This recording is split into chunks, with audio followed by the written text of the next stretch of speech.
Hi, viewer. We have with us Mr. Arsh Sahai. He is from Gaya, Bihar.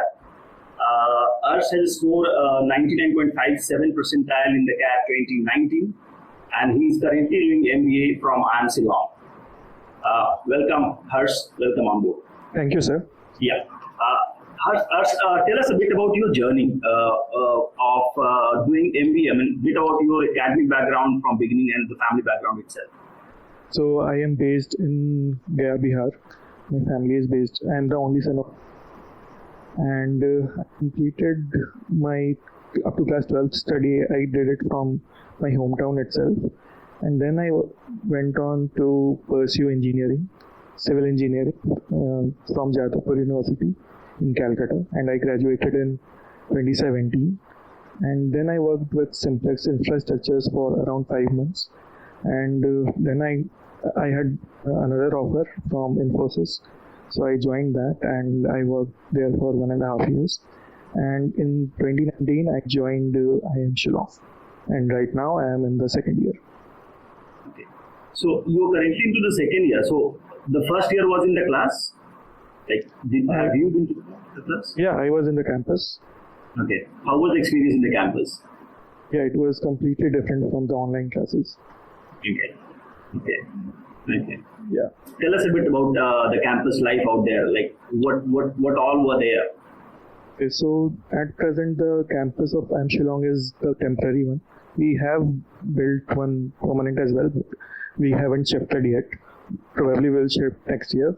So the campus is very beautiful. The Shillong place itself is very beautiful, and the campus life, it's like very hectic. Sometimes we had classes from morning 9 till evening around 8:30 continuously, and a lot of corporate sessions, placement sessions, and everything. So it was quite hectic. Mm. One thing which I wanted to ask you, you are from Gaya, you said you graduated from Gaya. How did you manage to score such high percentile of around 99.5 and above, where, Gaya does not have any big coaching center like Time, IMS, Career Launcher, none of these are there in Gaya. How did you manage to score that? Yeah, so I have graduated from Kolkata in Jadavpur University, and their test series of some of these coaching institutes, which helped me quite a lot. And along with that, self-study also helped me too much. Okay. Yeah. I see that, in Bihar, people take a lot of interest into government job.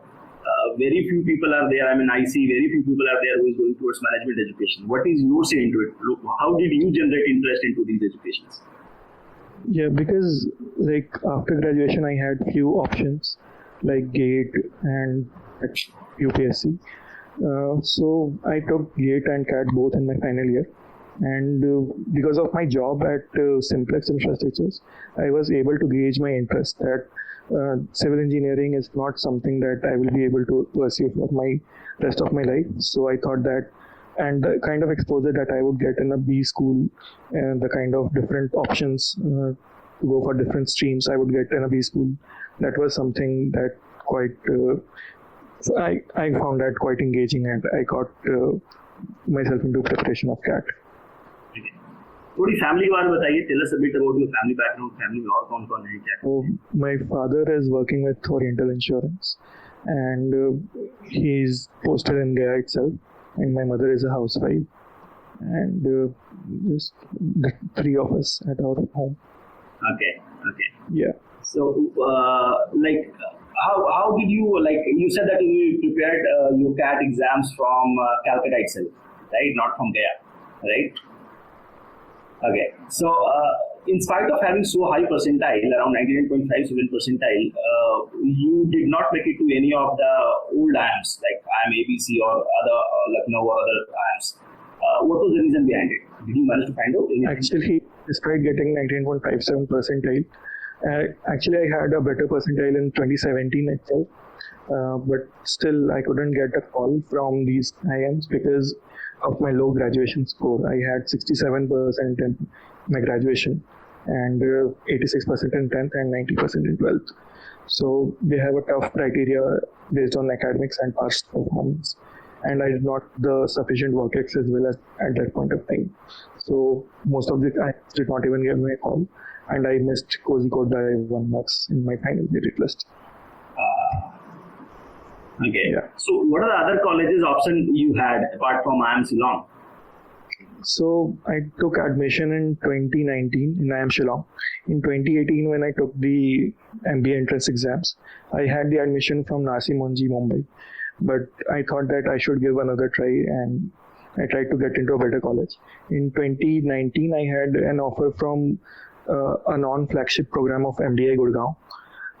But I wanted to pursue the PGP flagship program of one IIM, so I thought IIM Shillong was a better option for me. Right. Compared to other old IIMs, this IIM is little new. Started in the year 2007. IIM Shillong, as far as my knowledge is concerned. Do you think that they are able to give you all the kind of facility which IIM students are supposed to get, all the kind of case studies and everything? Yes, sir, we do have sufficient number of case studies for each of the subjects. Academic-wise, IIM Shillong is well at par with other IIMs as well, old IIMs. But the campus life, like we don't have a permanent campus, and being a new IIM, we don't have too many connections like alumni base and different companies. So that's a point of concern. But I think in the next 5 to 10 years that we will be at par with any of the old IIMs as well. Okay. So, as you said, IIM Shillong does not have their own campus. Where is that they are taking the classes at? So we are having a leased campus right now. It's a small campus, and our main campus has been built. We're about to shift in this year itself, but because of the pandemic, we couldn't. So next year we will shift over there. Okay. How does this, now you had the initial year of your education in the class, right? And then after the CAT examination, it is over the online classes. How tough it was for you to adjust with these changes? So the environment of the class in the two modes are completely different. Like in the offline class, we had to be very punctual. Like if the classes start at 9, at 9 o'clock the doors will be closed. Here in online we have some leeway because of the internet issues and all. And apart from that, the case study discussions are not that great because obviously the interaction can't be that up to that level. So that's something that we are missing. But definitely I hope that at least for the last semester we will be able to go back to the campus and resume our life there. Okay. Coming back to a bit about education system at IIM, because a lot of people, as per my knowledge, out of around 2.5 lakh students appearing for the CAT examination, hardly 10,000 to 15,000 people gets into the good college, and for rest of the people they don't get into that. Just wanted to know what kind of case studies does IIM teach, and what is their teaching pedagogy as far as case studies is concerned? So the teaching pattern is that we are not giving too many weightage on the exams. It's about a lot of different components like class participation, different projects, and a lot of other competitions as well that we have to participate in. So I think that helps the IIM students, and the kind of corporate interaction that we are able to get being at IA, that I think that's better than those tier 2 and tier 3 colleges. That gives us some edge. How about the case study? Do you get Harvard case studies, or like what are the different kind of case studies do you get? Mainly we get the Harvard case studies for most of the subjects. Does IIM have their own case study as well? At least IIM Shillong does not have its own case study. So we are mainly dependent on the Harvard business case studies. Okay. Yeah. We see that, at IIMs, teachers don't only teach, case study. They make you work on a case study, can you highlight a bit how does the case study get solved there? So, talking about the case study part, actually we don't have to just read the case study and go to the class and just listen to what the teacher is saying. We have to analyze it on our own first of all, make the calculations and whatever is required based on the subject. And then we have to go to the class, and there we have a open discussion for that.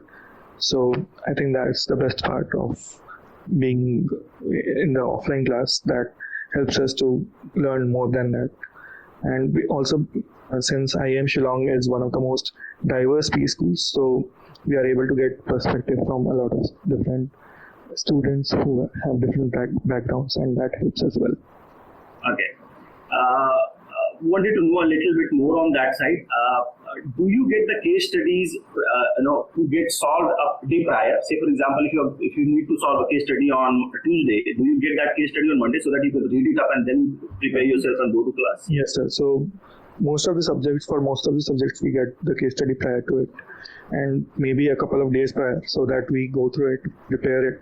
And in some of the subjects, we have study groups for all the subjects. So for some of the subjects, we have to at least actually go and present it, and again the teacher presents it, and then that's the kind of interaction that we get. Does IIM get emphasis more on the bookish education, like definition, objective, advantage, disadvantage, like that? So in our final interim exams as well, we get a case study. So in the in the online exam, we get the case study a day before, but in the offline mode, we used to get the case study in the exam, and we had to read and solve it in 2 hours. So it is more of a case study based study. Education also there. Okay. So how do you know the fundamental? Without knowing the fundamental, how will you solve the case study if you don't know what is the background? Like for each subject, we have 20 sessions. So it's not that for each session we have a case study. Initially, the professor teaches us the basics and all that. And I think after 6 to 7 classes, we start with the case study. One case study for one class or 2 class, so that people to understand the underlying concepts better. Okay. Great. Can you tell me a bit about the club activity and other things at IIM Shillong? Yeah, so we have a lot of clubs like finance, consulting, analytics, and cooperation, getting all. So different clubs keep on organizing certain activities time to time, and we have certain KT sessions as well, where we get to learn about the different corporate things related to that particular field. And they also conduct frequent competitions, some within the college and some inter-college competitions as well. So that's also a good thing, which I personally feel that it was lacking in my engineering, but in my MBA, these are the additional things that I'm able to get. Okay. So are you the part of any club or a committee? My focus was, since I had already did a blunder in graduation, not focusing on the academics. So I thought that I would rather focus on my academics and maintain a good CGPA. Okay. I'm focus a lot on the quiz part as well. Can you highlight how does quiz plays a role in IIMS? They emphasize a lot on quiz. We definitely. So like in some of the subjects, we have surprise quizzes. And at any point of the class, the professor can say that, yes, so now we have a quiz. And then it's like whatever you know, how much you understood in the class and how much you paid attention, that plays a role in that. So yeah, for most of the subjects we have quizzes.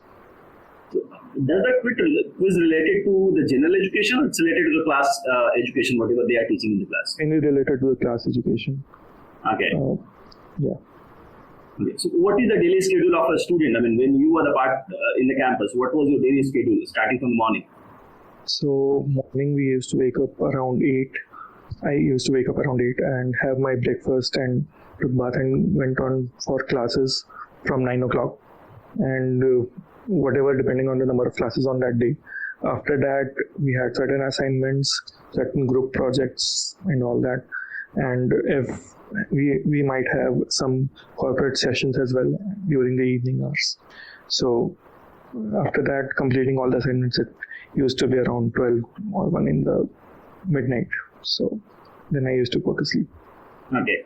So it starts at 8 o'clock and continues till 1 o'clock in the night, the whole day. Like 1 or 2 o'clock, yeah.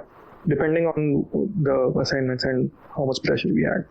Okay. Sometimes it used to be more than that as well, but it's around that, yeah. Okay. What is the role of this, or how often does corporate interaction happens at IIM? Like in a week? How many? In the offline mode, since Shillong is at a remote location, so we did not have too many interactions. But coming to the online mode, we are definitely having too many interactions. Like since the classes started in July, in a week we had around 3 to 4 interactions initially, and now since we also have the junior batch, so I think number of sessions for us has reduced, but it's more or less for the entire 2 batches, it's 3 or 4 sessions each week. Okay. So, okay. Do they emphasize more on, like, when corporate comes up, and do they emphasize more on their own companies, or like what are the things do they normally talk? They are mainly talking about what their company is and what their industry is doing, and mainly in the recent times because of COVID, what the strategy for the future should be, how COVID has impacted their industry and their company. All this details. Tell us about. I would like to know a little more deeper onto that side of IIMS. So just wanted to know if somebody does not make it to IIMS, not even to top 30 B School of India, and if he becomes a part of any other B School of India, what according to you he should do so that he can take the best out of his MBA? What are the few things he should emphasize more upon? So, few things that I could say is focusing on the academics first of thing, because that is one thing that will be almost similar in the subjects will be almost similar in all the B schools. So you can't go not studying the academic part. Along with that, one should focus on the placements. So prepare for the placements as well. Whatever the best companies are coming to the campus, one should try to get into that. But it's always not in the hand, because no one knows that what is the shortlisting criteria of the companies.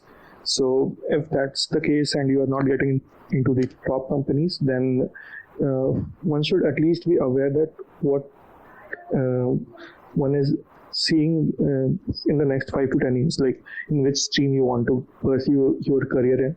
And then based on that, you should take wise decisions and just keep on working, because ultimately your works and your hard work will matter. You may take a couple of years more than the top 30 B school people, but ultimately you can also reach the same level. Thank you so much. Thank you so much for this encouraging word. Wanted to know which company did you complete the internship from? Yeah, so I completed my internship with Lifelong Online Retail. It's in an e-commerce company, and I was given the role of category manager intern. And I am at present as well. I am continuing with the same company. They have extended my internship, and I am still working with that. Okay, so it's an online internship which you're currently performing, not the offline. Yes, it's an online. Do you think that it has given the same knowledge what you could have got it in the offline part? What kind of project is it like you are into? Oh, actually, I am given the charge of 2 of the categories. We have one smart category and one baby category, and I have to launch certain products for the company.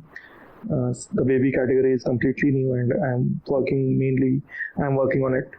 And I'm not pretty sure that how offline would have been different, because I couldn't experience it. But definitely offline work is a better one, because you got to interact with all the office members, and here my interaction is very limited to my team itself. So I think that would have been better. True. Wanted to take it towards the last part of the interview process. Just wanted to know, how did you can you emphasize a bit on your preparation strategy of the CAT examination? How did you manage to score 99.5 consistently for 2 years or 3 years later? So I would like to divide the strategy into three parts based on the subjects in CAT. So I was very weak at English. I had actually missed the English cutoff in 2017 by 3 or 4 marks. So it was a big, and despite that, I had 99.82 percentile. So it was a major question in front of me how to get more marks in English. So there were two basic things that one needs to do. One is the reading part and one is the practice. So I started with the newspapers, but I don't think newspapers really help much for the English section of CAT because it's way different than what one normally reads in the newspapers. So I started following some foreign newspapers and foreign websites. I started reading on a daily basis some novels as well. So I did it consistently for around 2 to 3 months, and along with that, used to practice reading comprehensions daily for like 3 to 4 reading comprehensions and other parajumbled and other types of questions. So I think the practice and the analysis of it made the difference for me. Despite that, I would like to tell one thing. In 2018, I was writing CAT. In October, I took a mock and I got 16 percentile in English. And I was very frustrated. Despite making all the efforts, I was still not getting consistently the good marks.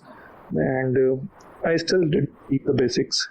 I still kept on reading, kept on practicing. And in CAT, I got 92 percentile in English section. So one should stick to the basics as per me. Another thing that I did for English was that in order to increase my focus and to actually grasp the main points, I took the printout of the mocks of English part and I used the highlighter to read the passage. I used to read the passage first and I used to highlight it, what all things can the examiner prepare questions on. And based on that, and after that I checked questions and that helped me to understand what exactly examiner wants to ask, which part should I focus on in the RC. So that helped me a lot. Okay. And then talking about LRDI section, that was my strongest section actually. But how to improve this section? Since most of the aspirants face issue in this section because it's new and different from other exams. So talking about this, I took help from the different previous year mocks of different coachings and CAT itself. And actually it's about creating a database of yourself and knowing yourself. Like practice around 300 to 400 sets. And I very well knew that which all types of questions was my strength and what all was my weakness. So I started with my strength and I used to complete those sets in 3 to 4 minutes so that I could spend 15 to 20 minutes on the tough sets as well. So I think that helped me quite a lot. So one should at least practice so much that one is aware of what set should one start with and what's on the. That's the main. And for quant, it's about doing the entire syllabus once. Studying the entire syllabus from some coaching material or from some YouTube videos or anything. Then take one mock and analyze it. That there are 3 types of mistakes that you can make. One will be mainly that you have not asked that question because you couldn't solve it. The another one can be that you made a mistake and couldn't get correct answer. And the third one is that you took more than 3 to 4 minutes in solving that question. That's also a mistake according to me. So one should keep a note of these all things and one should know that which all topics these 3 categories lie in and practice these topics only. Okay, what are the different specialization like you colleges have, and what is the specialization you are opting at? So we have all the basic specializations like other colleges, finance, marketing, analytics, and all other. things, operations and all other things. So I am opting for finance and analytics because of my background at Infosys. I got interested in analytics part, and finance because I found it quite interesting in my first year. And one another thing in IIM Shillong, what IIM Shillong offers is that we have an option to take one subject of our own choice along with any professor. So if I want to do research on some topic or something, then I can approach the professor and I can start with that. So that's something IIM Shillong offers. Does IIM Shillong offers dual specialization, which is single specializations out there? We get a general MBA degree and we can take electives based on our own preference. There is nothing like specialization. Okay, so there is no specialization concept. Yeah, the degree which we get is MBA degree. Normal. Okay. All right. How much emphasis is given in IIM Shillong on reading the newspaper or understanding the real business concept through the newspaper? Reading the newspapers is very important because ultimately you have to get placed, and for that you have to appear in GDs. So that's the motivating factor for me. But for IIM Shillong, some of these subjects we do have discussion about the correct, like for economics we have to discuss and give presentations about what's happening in India and around the world. But nothing specifically has been mentioned in the curriculum that we have to follow for newspapers. It can be anything. You can just follow some app or something. It's nothing like we have to read the newspaper mandatory. Okay. Do you guys study does the case study which you all solve at IIM is mostly from Indian market, or they are a case study from outside market? Mostly based on my experience till now, it has been based on global markets and not specific to India. Most of the cases are related to big companies like McDonald's or some other big MNCs, and it's not Indian specific. Okay. Thank you so much. Harsh. It was really nice talking to you. You have been much more informative to me. I am sure that the viewer of this video would certainly get a lot of new information, a lot of new learning, and quite a lot of motivation from your side.